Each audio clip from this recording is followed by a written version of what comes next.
Hello, I'm Ted Cabbage, and welcome to My Perfect Read, brought to you by your Fairfax County Public Library. Have you ever walked into a branch and thought, I'd love to pick out a new book, but there are so many, I don't even know where to start? Well, we're here and happy to help.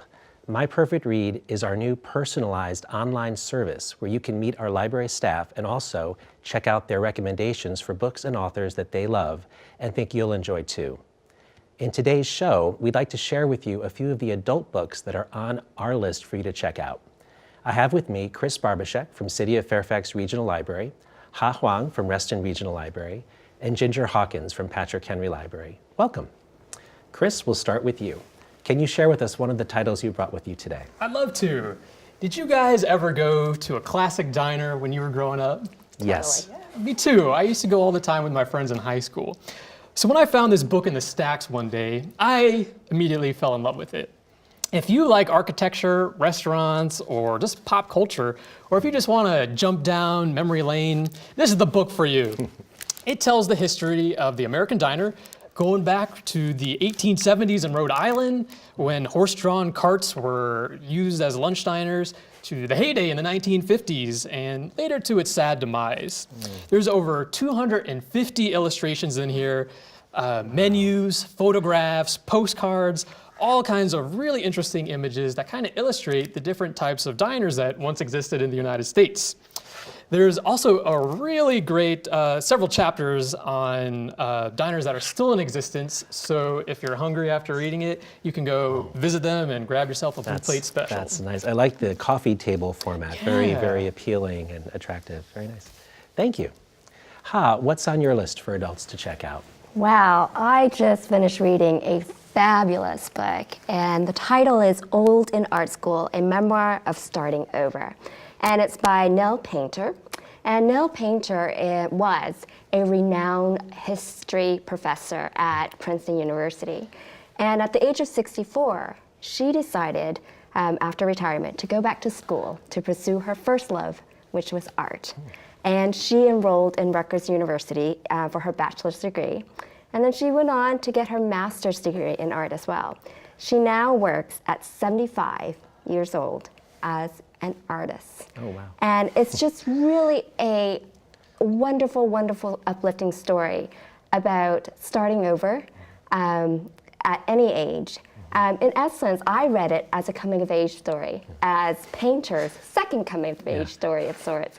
And she just writes very bluntly, and her story is riveting. It's one I think we all can relate to. I agree, like those paths not taken.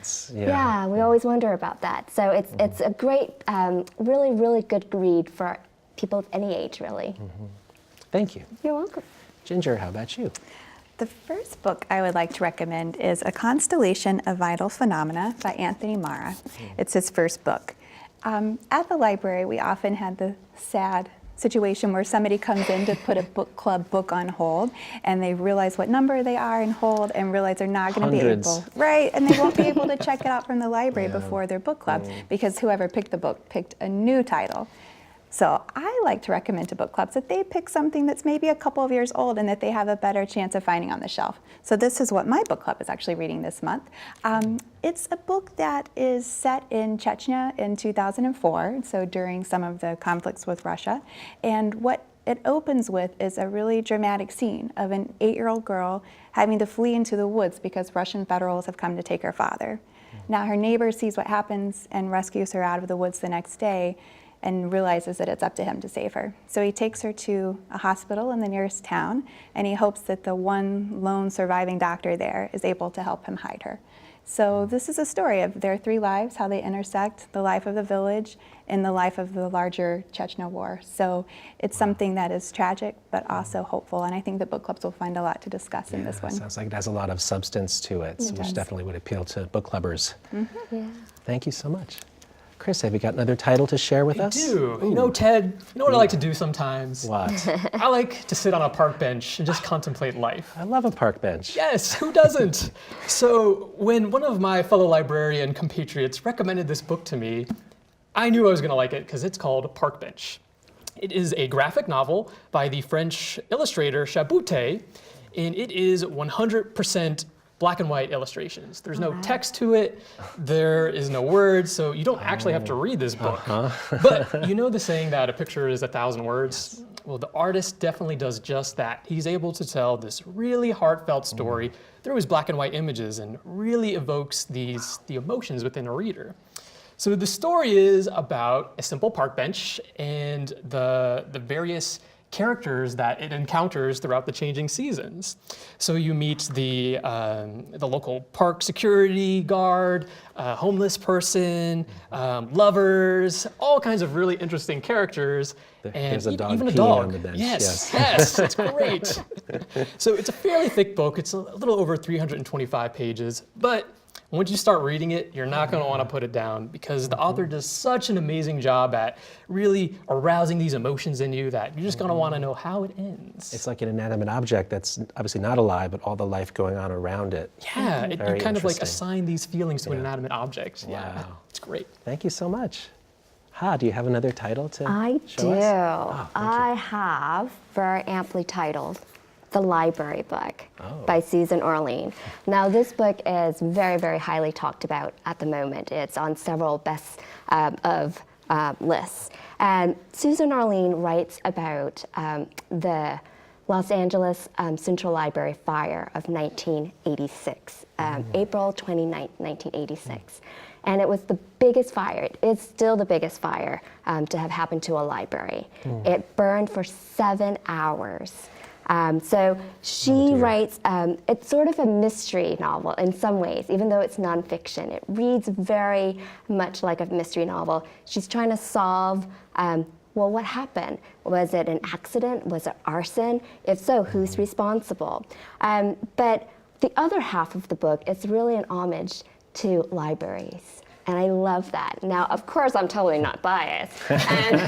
And she just writes about how libraries are this last really, truly democratic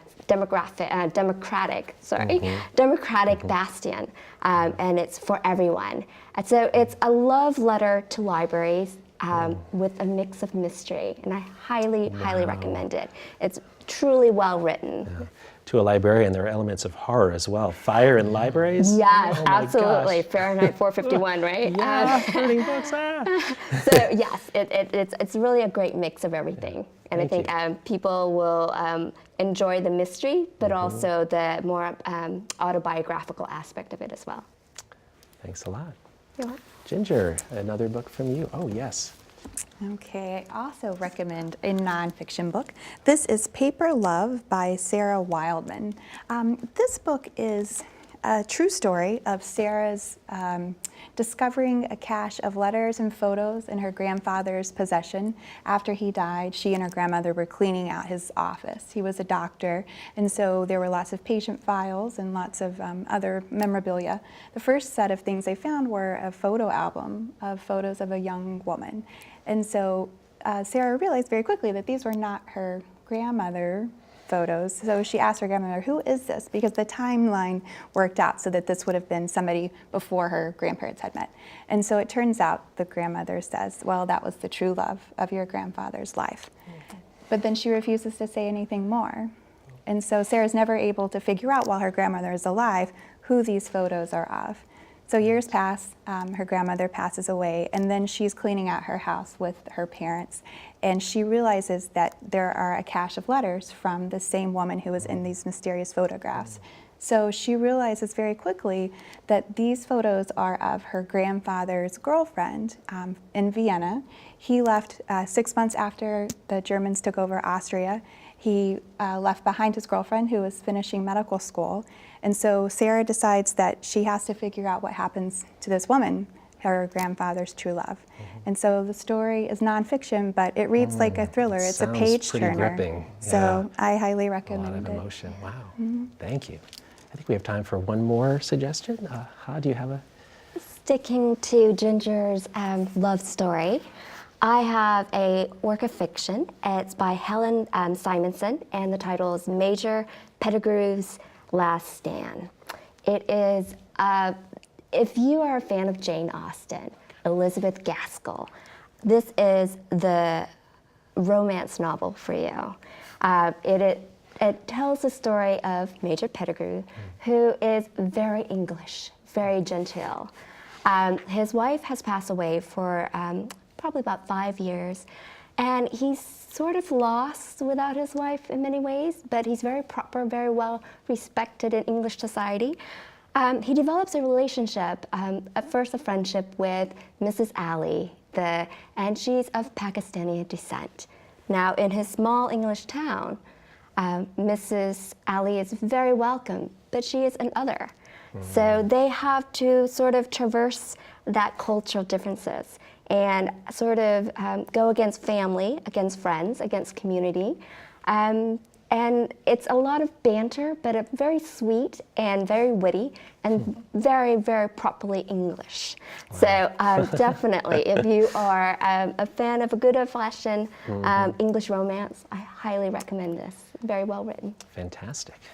Thank you. Thank you all so much. These were all wonderful recommendations. Well, that's all the time we have for today. Thanks for joining us on this edition of My Perfect Read. If you're interested in learning more about our books, programs, and resources for everyone, make sure to visit your nearest Fairfax County Public Library or check out My Perfect Read online at research.fairfaxcounty.gov/myperfectread. See you next time.